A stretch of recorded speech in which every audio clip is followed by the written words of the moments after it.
दे अंदर अल्लाह ताला ने दो चीज़ां रखियां ने, एक है जिस्म एक है रूह। एक है जिस्म एक है रूह।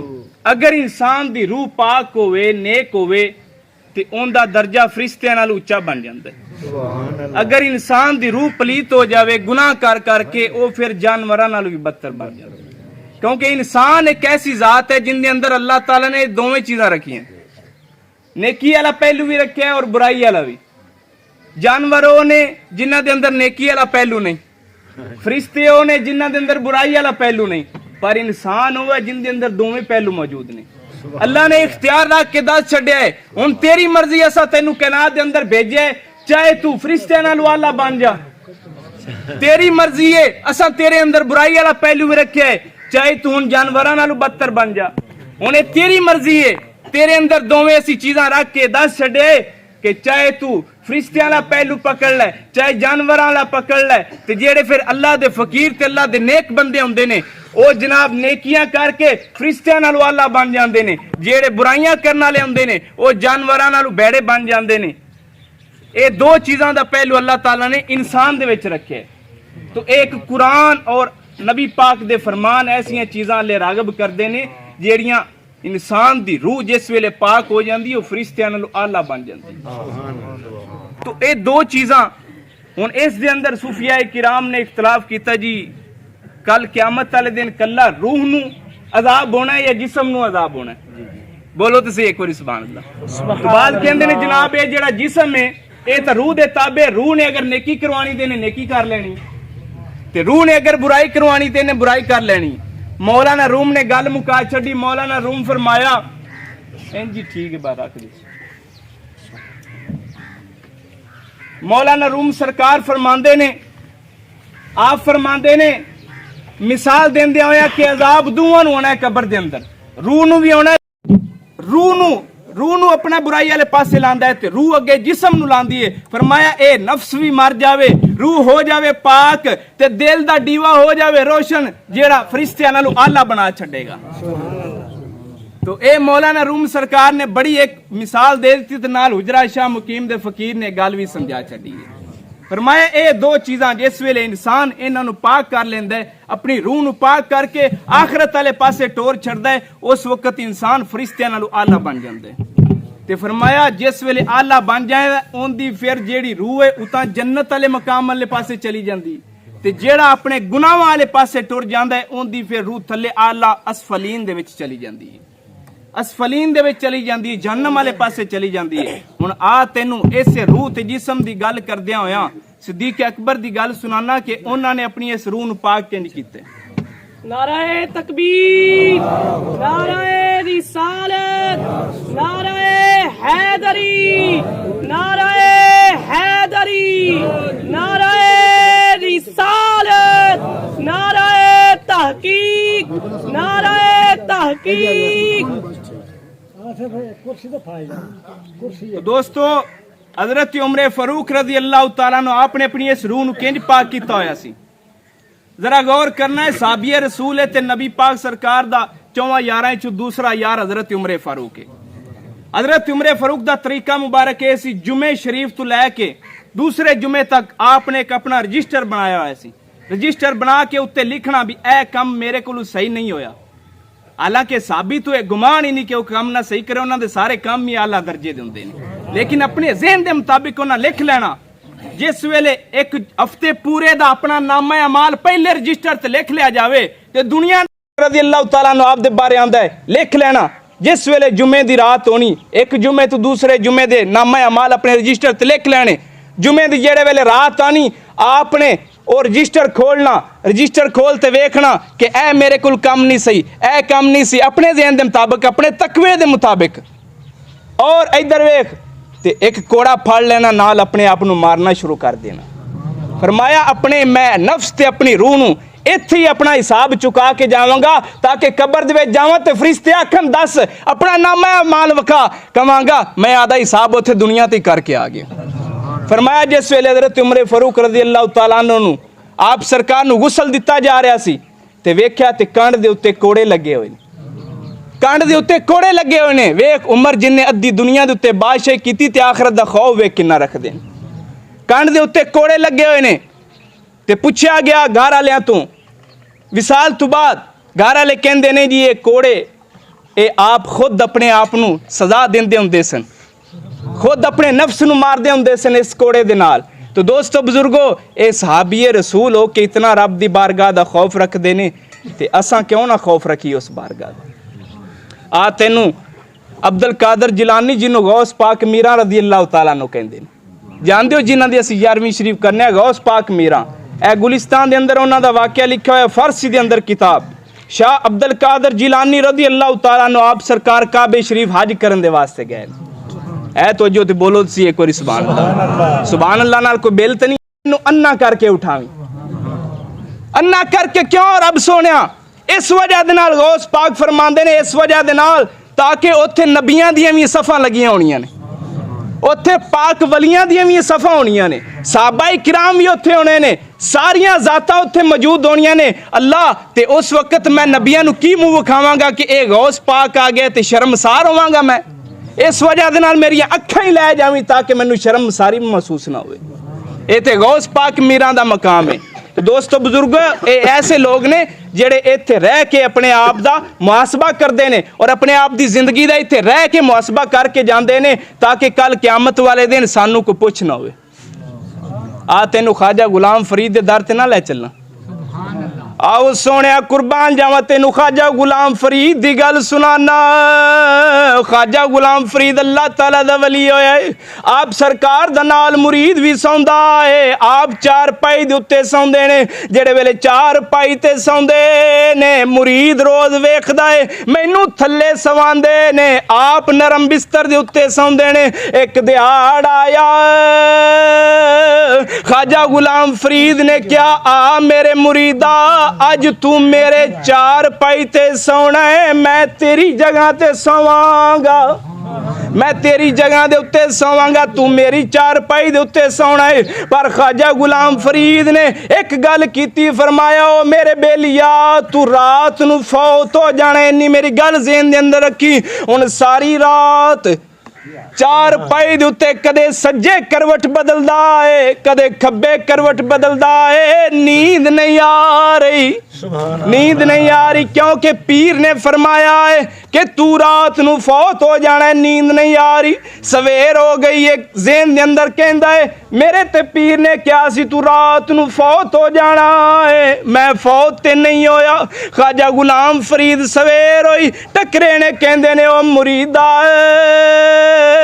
फौत ते नहीं होया, पर एक गल दस रात नू नींदर आई है कि नहीं, रात नू नींदर आई है या नहीं आई? कहन लग्या जी नींदर ते कोई नहीं आई। फरमाया तेरे वा एक पीर ने एक गल कीती है रात नू तू फौत हो जाना है, तेनू नरम चार पाई ते नींदर नहीं आई। ते इस गुलाम फरीद नू एक कबर 70 वाजिया वार मार दी है। मैं कीड़ियां दा घर रहा, मैं मिट्टी दा घर रहा, मैनू दरवाजे नहीं लगे हुए, मैं मिट्टी दा घर रहा, कोई रोशनदान नहीं। 70 वारी गुलाम फरीद नो कबर आवाज मार दी है। गुलाम फरीद नु फिर इस नरम बिस्तर ते नींदर किंज जा सकदी है?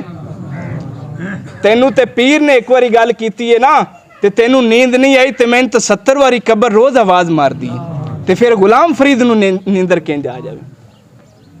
ता करके गुलाम फरीद ने शेर लिखा है, फरमाया कोई बन गया रौनक पखियां दी, कोई रेत गरम दे, कोई छड़ के शीशे महल चलिया, कोई पलिया नाज ते नखरियां विच, कोई रेत गरम दे थले चलिया, ते कोई भुल गया मकसद आवन दा, कोई करे के मकसद हाले चलिया। गुलाम फरीदा इत्था हर कोई मुसाफिर ये, कोई अज चलिया कोई कल चलिया। नाराए तकबीर, नाराए रिसालत, रिसालत नाराए हैदर। वरे कैनाल सल्लल्लाहु तआला अलैहि वसल्लम अपने सहाबा दी जमात दे अंदर बह के आखरत दा जिक्र करदे हुंदे सन। अल्लाह ने खुद फरमाया इन्ना अरसलनाका शाहिदन व बशीरन व नज़ीरा। फरमाया ए साडे जेड़े हबीब आए ने ए आखरत दा डर भी दिवांदे ने ते जन्नत दी लालच भी दिंदे कि जन्नत तुसा चले जाओगे, ऐ फलां ने की करोगे, जन्नत चले जाओगे। ते आखरत दा डर भी दिवांदे ने कि किधरे ए ना होवे कि सिर्फ उधर ही तुहाडा जिक्र होवे, इधर जहन्नम वाले पासे भी तुसा मुंह करना है, इधर भी वेखना है कि असां अगर बुराइयां करांगे ते असां जहन्नम भी जा सकने हैं। आ मुस्तफा दी जमात लगी हुई है, सहाबा किराम बैठे ने, सिद्दीक अकबर वर्गे, उमर फारूक वर्गे, उस्मान गनी वर्गे बैठे हुए ने। मेरे पाक नबी सल्लल्लाहु तआला अलैहि वसल्लम ने इरशाद फरमाया अन नुमान इब्न बशीर रज़ियल्लाहु तआला अन्हु काला समेत रसूलुल्लाह सल्लल्लाहु तआला अलैहि वसल्लम इन अहवन अहली नार अजाबन यौमल क़यामत। फरमाया जहन्नम दा सब नालों हौला अजाब की है। फरमाया ला राजुलू यूदाउ फी अखमासी कदमैही उनदे कदमां दे विच जुत्ती पवाई जाएगी, जमरा ताने उनदे विच अंगारे होणगे, यगली मिनहुमा दिमागुहू। फरमाया उस जुत्ती जिस वेले उनदे पैरां दे विच पवाई जाएगी, ये सब नाल हौला अजाब दस रहा, सब नाल हौला जहन्नम दा अजाब। हुजूर सल्लल्लाहु अलैहि वसल्लम ने इरशाद फरमाया सब नाल हौला अजाब एवे उनदे पैरां दे विच अंगारियां वाली जुत्ती पवाई जाएगी। जुत्ती दा सेक कितना होएगा, उनका दिमाग पिघल ते चेहरे तो थले वेंदा पिया होएगा। ये सब नालों हौला अजाब है। मुस्तफा सल्लल्लाहु अलैहि वसल्लम दी जुबान ये जिक्र कर रही है। फरमाया सब नालों हौला अजाब है कि दिमाग पिघल के चेहरे तो उतर के थले आ जाएगा, फिर दोबारा सही किया जाएगा, दोबारे फिर इस जुत्ती दोबारे पवा दिता जाएगा। ये तो सब नालों जहन्नम दा हौला अजाब है। दोस्तों बुजुर्गो, ते इस तो वड्डे अजाब कितने अजीम होंगे, ये मुस्तफा दी जुबान दस रही है। तो साडा हक की बनदा है, अपने चंगे आमाल करके इस दुनिया दे तू चले जाइए। तो जिस वेले बग्गे वाल आ जाते ने समझ लो मौत दा सुनेड़ा आ गया। साडा मियाँ मुहम्मद बख्श फरमाते ने काले वाल मुसाफिर होए ते बग्गियां फेरा पाया, छेती कर मुहम्मद बख्शा उन मौत सुनेड़ा आया। ते गई जवानी आया बुढ़े पा ते जाग पईया सब पीड़ा, किस कम होने मुहम्मद बख्शा सौंफ जवैन हरीड़ा। सुभान अल्लाह। फरमाया मोहम्मद बख्शा वेख हुण तेरे सिनेड़ा आ गया, चिट्टे वाल तेरे आ गए ने, हुण की सोचना पिया, अपनी इस जिंदगी नू बदल। कितनी देर तक इस तरह याशी दे अंदर, कितनी देर तक गुनाहां दे अंदर। और जवानों मौत जिहड़ी है ना, मौत ये नहीं वेखदी भी ये जवान है बच्चा है, इसने आना है, चाहे जवानी दे अंदर लिखी तो जवानी दे अंदर आ जानी। आ तेनू आखिरी वाक़या सुना के इजाज़त चाहना हज़रत उमर फारूक दे दौर दा।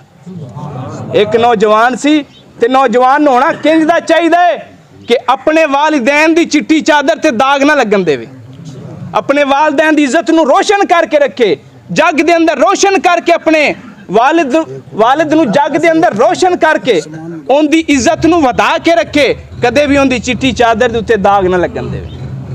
हज़रत उमर फारूक रज़ी अल्लाह तआला अन्हु दा दौर मुबारक ते एक नौजवान है, चढ़दी जवानी है, इधर वेखी मुसलमान नौजवान है। हज़रत उमर फारूक रज़ी अल्लाह तआला अन्हु दे मगर नमाज़ा पढ़दा है, नमाज़ा पढ़दा है, फजर जोर असर मगरिब इशा सारियां नमाज़ा पढ़दा है। नौजवानी भी चेहरे ते अंदर जाहिर है, पर ए ओ नौजवान है जेड़ा अपने बाप दी चिट्टी चादर दे उत्ते दाग नहीं लगन दे रहा, अपनी रूह नू पाक करके जनाबे अली आला फरिश्तियां नालों आला बनया बैठा है। 5 वक्त दी नमाज हज़रत उमर फारूक दे मगर जा पढ़दा है। हज़रत उमर फारूक वेखदे ने बड़ा नेक है, बड़ा परहेजगार है, अपनी जवानी नू बचा बचा के रखदा है। फरमाया फजर दी पढ़दा है ते थोड़ी देर घर जांदा है, घर जाके वापस आ जांदा है, जोहर दा इंतजार करन लग पैंदा है, जोहर पढ़दा है, घर जांदा है, बाप नू संभालदा है, वालिदा नू संभालदा है, फिर वापस आ जांदा है ते अगू असर दा इंतजार करन लग पैंदा है। एडा नौजवान है, 5 वक्त दी नमाज भी पढ़दा है, तहज्जुद भी पढ़दा है, पर जेड़े राह दे उत्तों गुजरदा है उत्ते एक गंदी औरत रहिंदी है। ओ जनाबे अली इस नौजवान अपने वाले वर्ग लाना चाहती है, कहती है कि यह गलत काम करके अपने बाप की चिट्टी चादर दे उत्ते दाग ला लवे, अपनी रूह नू स्याह बना देवे, अपने दिल नू स्याह बना देवे, क्योंकि हजूर सल्लल्लाहु तआला अलैहि वसल्लम ने इरशाद फरमाया है कि एक बार जिस वेले बंदा गुनाह करदा है उनके दिल दे उत्ते काला धब्बा लग जाता है, फिर दूसरी बार करदा है धब्बा वड्डा हो जाता है, जिस वेले गुनाह करदा रहिंदा है दिल स्याह हो जाता है, तौबा करन दी तौफीक नहीं मिलती। नौजवान नीवियां नजरां करके जनाबे अली आ जाता है, मस्जिद दे अंदर आ जाता है। एक दिहाड़ की होया, उस बीबी ने वरगला के घर दे अंदर लै गई है। नौजवान जेड़े वेले अंदर गया है, बुराई वाले औरत रागब कर दी है, नौजवान दे दिल दे अंदर कुरान दी आयत आ गई, कुरान दी आयत आ गई, वाली मन खाफ मकाम रब्बी जन्नतान। जिस वेले कुरान दी आयत ज़हन दे अंदर आई है कि अल्लाह फरमांदा है जेड़ा साडे खौफ तू साडे डर तू जनाबे अली फौत हो जावेगा, असी जन्नत ओनू 2 जन्नतां अता करांगे। इधर वेख नौजवान उत्थे बेहोश हो गया है, जेड़े वेले आयत ज़हन दे अंदर आई है नौजवान बेहोश होया है, क्योंकि अपनी रूह नू पाक कीता होया सी, जिस्म नू पाक कीता होया सी। नौजवान बेहोश होया है, उस जनाबे अली औरतां नू उठा के गली दे अंदर सट छड्या है। बाप इशा तो बाद इंतजार करदा रहा, केड़े वेले मेरा पुत्र आवेगा, पता नहीं कित्थे रह गया है। लालटेन उठाई है, उठा के गलियां दे अंदर वेखदा जांदा है। नौजवान बेहोश होया पिया है, जिस वेले बेहोश होया पिया है अपने पुत्र नू उठाया है, उठा के घर दे अंदर ले गया है, जाके जनाबे अली मुंह दे उत्ते पानी दे छट्टे मारे ने। नौजवान होश दे अंदर आया है, अपने बाप नू सारा माजरा सुनाया है कि ऐ मेरे नाल वाकया बनया है, पर कहंदा है अब्बू जी मैं तुहाडी चिट्टी चादर ते दाग नहीं लगन दीता, तुहाडी चिट्टी चादर दे उत्ते दाग नहीं लगन दिता, बुराई दे नेड़े नहीं गया वा, उत्थे गल करके फौत हो गया है। वालिद ने जनाबे अली रातों रात जनाजा बढ़ा के दफना छड्या है। सवेर होई है, हजरत उमर फारूक रज़ी अल्लाह तआला नो आप सरकार नू पता चलिया है, फरमाया नौजवान नहीं आ रहा, अज फजर दी नमाज टाइम नौजवान नहीं आया। कहन लगे जी रातों रात उनके बाप ने दफना छड्या है। हजरत उमर फारूक गए ने, जाके पुछदे ने ऐ उस नौजवान दे वालिदा दस उनदी कबर कित्थे, मैनू कबर दे उत्ते ले चल। हजरत उमर फारूक टुरे ने, टुरद्या टुरद्या उस नौजवान दी कबर दे उत्ते गए ने। बोलो जरा सुभान अल्लाह। आखे जी कबरां ते जाना कित्ते लिखिया, मैं उमर फारूक होरां कोल पुछ खां। उमर फारूक गए ने कि नहीं उस नौजवान दी कबर दे उत्ते। और सही मिशकात शरीफ दी हदीस पा के बीबी आयशा फरमादियां ने हुजूर सल्लल्लाहु अलैहि वसल्लम दा विसाल होया ते मैं अपने हुजरे मुबारक दे अंदर हुजूर सल्लल्लाहु अलैहि वसल्लम दी कबर सी, मैं जांदी हुंदी सां, चेहरा नू ढांप के नहीं जांदी सां। फिर हजरत आयशा फरमांदियां ने मेरे वालिद हजरत अबू बकर सिद्दीक पाक दा विसाल होया, मैं चेहरे तो पर्दे तो बगैर जांदी सा, क्योंकि वो मेरे वालिद सन ते हुजूर सल्लल्लाहु अलैहि वसल्लम मेरे शौहर सन, ते इन्हां दुआं तो चेहरे दा पर्दा नहीं। फरमाया जिस वेले हजरत उमर फारूक रज़ी अल्लाह तआला अन्हु आप दी कबर मुबारक मेरे हुजरे दे विच बनी हुजूर सल्लल्लाहु अलैहि वसल्लम दे नाल, फरमाया मैं चेहरे नू ढांप के जांदी हुंदी सा। क्यों, किस वजह नाल पूछा गया, कहन लगियां जी इस वजह दे नाल कि मैनू उमर तो हया आउंदी सी। ईमानदारी दसो जिंदियां तो हया कीती जांदी कि मुर्दियां तो? आप जिंदा समझदियां सन, इस वजह दे नाल चेहरे नू ढांप के जांदियां सन। उन्हां दा भी अकीदा ते ईमान ए सी कि उमर फारूक कबर दे अंदर जिंदा ने। तो हजरत उमर फरमांदे ने मैं जिस वेले गई हां ना, जिस वेले मैं गया वां, वालिद कहंदा जी आ फलाओ तुहानू कबर दे उत्ते लैके चलने। हजरत उमर फारूक रज़ी अल्लाह तआला अन्हु कबर दे उत्ते जाके सलाम कीता, फरमाया मैं एक गल पुछनी है नौजवान, तू चला ते गया कब्र दे अंदर। एक गल पुछनी, अल्लाह ने कुरान च फरमाया वाली मन खाफा मकाम रब्बी ही जन्नतान, जेड़ा अल्लाह दे खौफ तो मार जावे असी उन्हें 2 जन्नतां अता करने। ते ए दस तैनू 2 जन्नतां अता होईयां ने कि नहीं होईयां? अगू कब्र दे विचों आवाज आई, अल्लाह ने जेड़ा वादा कीता है सच्चा कीता है, मैं रब दे खौफ तो फौत होया, अल्लाह ने मैनू 2 जन्नतां अता कर छड़ियां। नाराए तकबीर, नाराए रिसालत, नाराए हैदरी, नाराए हैदरी, सखीदम मेरा लाल पाक बहावल शेर कलंदर। तो दोस्तों बुजुर्गो, इस गल ते इख्तिताम करने आ, अपनी जिंदगी नू अल्लाह रसूल वाले पासे मुतवज्जे करो, इस जिंदगी नू उस पासे लाओ। मैंने एक बंदा अगले दिन कहन लगा, यार पिछले आलूआं दी गल है, कहन लगे मैंने बड़ा घाटा पै गया जी। मैं आखे दस जिस वेले फसल बीजदा पिया सी उत्ते दरूदो सलाम पढ़दा रहा कि गाने लगे हुए सन? कहन लगे जी ते तां उही काम लग्या होया सी। मैं आखा अगर तू दरूदो सलाम पढ़दा ते कदे घाटा ना पैंदा। तू दरूदो सलाम पढ़ के बीजदा, तू उत्ते हजूर दियां नातां लांदा ते कदे भी घाटा ना पांदा। अज खसारे च क्यों जा रहे हैं कि असां हजूर दा दर तो पीछे हट गए। अगर अज हजूर दे दर नाल ला लिए ते अल्लाह दी कसम करके आना सारियां खैरां ही खैरां हो जाणगियां। साडा कीदा ईमान है सदा वसदा रवे तेरा दवारा या रसूल अल्लाह, जिथे हुंदा गरीबां दा गुजारा या। तो दुआ करने अल्लाह सोना दुआनू मैनू शरीयत वाले पासे चलने तौफीक अता फरमावे। वाखिर दावा अनिल हम्दुलिल्लाह।